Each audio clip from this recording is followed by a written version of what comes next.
Welcome to Fable and Fact. We're diving into one of the wildest stories shaking up the global stage. The mystical downfall of Yoon Suk Yeol, shamanism, cults, and Korea's political chaos.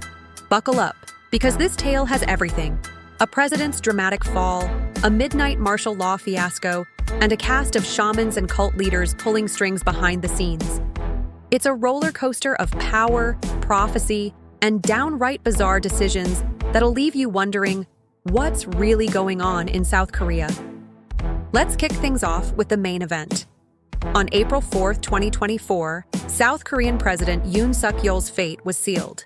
At 11 a.m. Korean time, the Constitutional Court unanimously voted to remove him from office, making him the second president in the nation's history to be impeached and ousted, hot on the heels of Park Geun-hye back in 2017. But Yoon didn't just quietly fade away. His exit was a spectacle of chaos and controversy that gripped the country and stunned the world. So how did a former prosecutor turned president end up in handcuffs? Let's rewind and unpack this wild ride. Picture this. It's the night of December 3rd, 2023, and South Korea is suddenly plunged into a nightmare straight out of a history book. Yoon takes to national TV, his face stern, announcing martial law. For 6 tense hours, the country was under military control. Congress shut down, media gagged, protests outlawed, and striking doctors ordered back to work. It was a jaw-dropping move, the first time martial law had been declared since the dark days of Chun Doo-hwan's military dictatorship in 1980. The public was livid. Imagine waking up to find your democracy hijacked overnight. By dawn, the backlash was so fierce that Yoon had to scrap the whole thing, but the damage was irreparable. Fast forward to December 14th, and the Korean National Assembly had had enough. With a vote of 204 to 85, they passed an impeachment motion, suspending Yoon from power. 2 weeks later, on December 31st, a Seoul court issued an arrest warrant, accusing him of inciting rebellion and abusing his authority. By January 15th, 2025, Yoon made history again, this time as the first sitting Korean president to be arrested. The Constitutional Court's final ruling came 3 months later, with 8 judges giving a resounding yes to his removal. South Korea now has 60 days to hold a new election. But the real question is, what led Yoon to this breaking point? Here's where things get downright strange. Behind Yoon's reckless martial law stunt wasn't just political desperation. There was a mystical twist. Enter the shamans and fortune tellers who seemed to have the president's ear. One standout figure was Roh Sang-won, a former military bigshot turned occult guru. Born in 1962, Roh was a prodigy, top of his class at Daejeon High School, a graduate of the Korean Military Academy, and eventually a commander at the Defense Intelligence Command. But this guy wasn't your typical officer. He had a side hustle reading palms and faces, picking his team based on vibes rather than resumes. After a 2018 scandal involving an assault on a female officer landed him in hot water, Roh was booted from the military and set up shop as a fortune teller in Ansan. His little occult business became a hotspot for Korea's elite, complete with a model diviner sticker on the door. Roh's connection to Yoon ran deep. Korean media like Jungang Ilbo reported that he'd been advising the president and his wife Kim Geun-hye for years. Before the martial law debacle, Roh was spotted visiting a shaman named A in Gunsan, armed with the birth charts of Yoon's defense minister, Kim Yong-hyun, a high school buddy and alleged co-conspirator in the martial law plot. Shaman A predicted Yoon's impeachment a year out, a prophecy Roh laughed off at the time, claiming they had a master plan to keep Yoon safe. Spoiler alert, that plan didn't work out. But Roh wasn't the only mystical player in Yoon's orbit. There was Cheon-gong, a shaman who reportedly scribbled the Chinese character for king on Yoon's palm during his 2022 campaign, promising victory and power. Then there's Myung Tae-jun, a self-styled prophet and pollster who ran the Future Korea Research Institute. Myung boasted about his foresight, once declaring that if he were ever arrested, Yoon's regime would crumble within a month. Guess what? He was nabbed on November 15, 2024 for shady election dealings, and exactly 1 month later, Yoon's impeachment motion passed. Coincidence? You decide. This isn't a one-off in Korean politics. It's practically a tradition. Rewind to 2017, when Park Geun-hye was impeached after her confidant, Choi Soon-sil, was exposed for meddling in state affairs.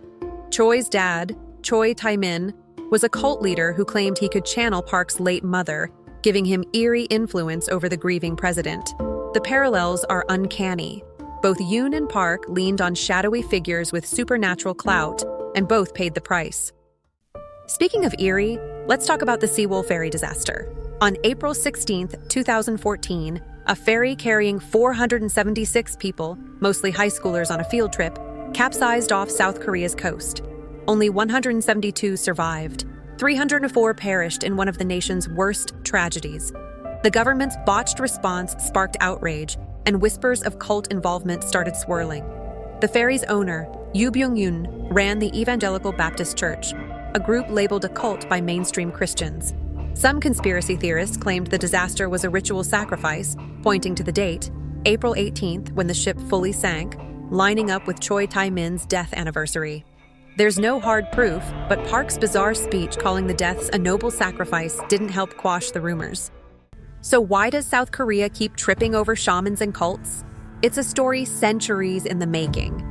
Shamanism has deep roots here, woven into the fabric of Korean spirituality alongside Buddhism and Confucianism. Then, in the 19th century, Christianity rolled in, promising hope during tough times, like when Japan colonized Korea from 1910 to 1945. Churches became hubs of resistance, and after independence, they exploded in popularity. But here's the catch. Korea's lax religious rules let anyone with a wild idea start a sect.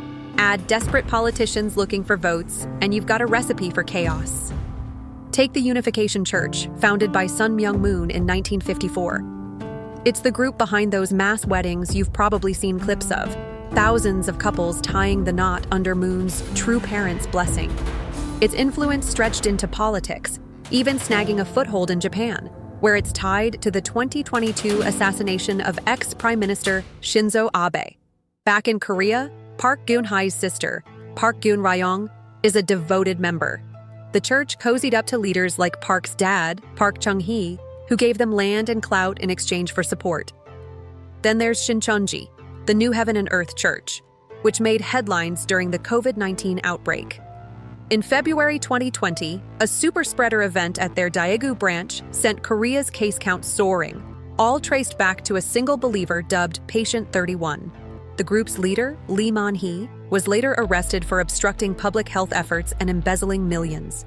And don't forget JMS, led by Young Myung-seok, a predator who claimed to be Jesus reincarnated, luring women into his clutches under the guise of purification. He's now serving a 17-year sentence after his latest conviction in 2025. Yoon's crew of mystics didn't stop at Ro and Myung. There was Cheon-gong, a YouTube shaman with over 10,000 videos, who called Seoul's Yongsan district, where Yoon moved the presidential office, a land of dragons fit for a ruler. Critics say the $400 million relocation was less about efficiency and more about dodging the curse of the old Blue House. And let's not overlook Kim Keon-hee, Yoon's wife, whose scandals, like the Dior bag controversy, only fueled the fire. Some say a shaman told her she and Yoon were a perfect match, a widow and a bachelor destined for greatness together. Korea's obsession with the supernatural isn't just a leadership quirk, it's a cultural juggernaut. The fortune-telling industry rakes in billions annually, dwarfing the country's movie biz.